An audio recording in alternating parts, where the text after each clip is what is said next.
Minhas caras, meus caros, só nesta terça-feira o governo começou a discutir alguma forma concreta de compensar os caminhoneiros pelo reajuste do diesel. Fala-se em criar um voucher que devolveria o correspondente a PIS/COFINS, que são impostos federais que incidem nos combustíveis.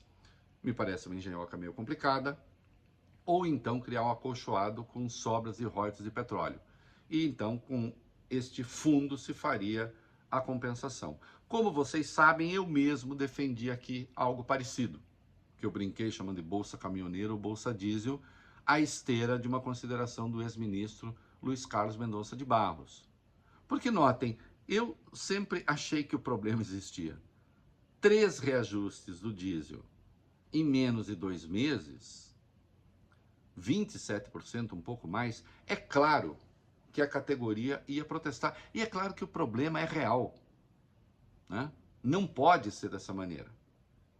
Agora, ao mesmo tempo, não pode o presidente Jair Bolsonaro ir lá, bater a mão na mesa e dizer: vou demitir o presidente da Petrobras.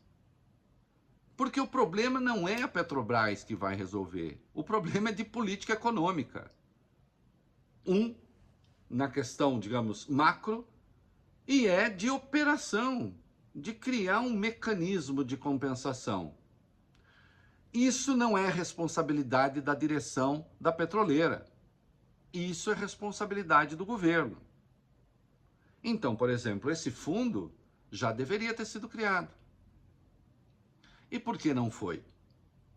Eis o problema. Existe uma dissintonia, não só nisso, entre o que quer o ministro da Economia, Paulo Guedes, e o que não quer Bolsonaro, porque a gente também não sabe direito o que ele quer. Ou alguma vez ele deixou claro algo parecido com o pensamento econômico. Ele não tem. Aí quando ele viu a pressão dos caminhoneiros, diante do terceiro reajuste, aí ele teve o chilique, foi lá e fez o que fez a Petrobras. A empresa perdeu quase 1/3 do valor de mercado em 2 dias. Aí alguns bobinhos disseram: isso recupera, isso não tem importância.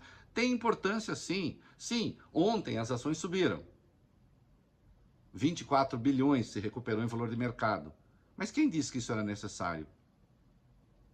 Aliás, as petroleiras do mundo inteiro, as ações estão subindo, porque o preço do petróleo está em alta. No Brasil, é que deu essa despencada em razão da ação desastrada. Então você parte de uma inação que deriva da dissintonia do ministro com o presidente para o ato autoritário, para o murro na mesa. E é isso que não pode acontecer. A verdade é que não tem um norte, não tem um eixo. Saiu aí uma listinha de estatais a serem privatizadas. Bolsonaro está fazendo isso para ver se mantém Paulo Guedes no governo, não muito desmoralizado, para dar aí um sinal ao mercado, mas isso, sei quando acontecer, vai demorar. Não é uma resposta para já. Isso não muda o caráter intervencionista do governo, né? Do Bolsonaro, na verdade, que é da inação à intervenção.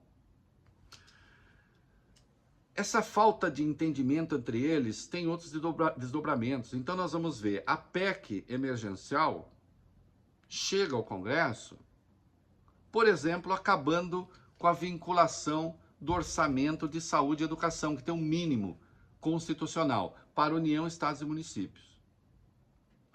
Isso não vai ser aprovado. Isso não vai acontecer. Crispação desnecessária.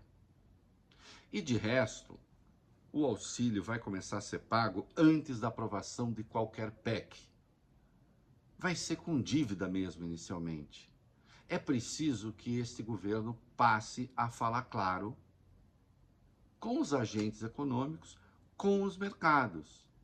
Porque, por enquanto, está a lógica da enganação em razão de o ministro querer uma coisa e o presidente querer sabe-se lá o quê. É isso aí.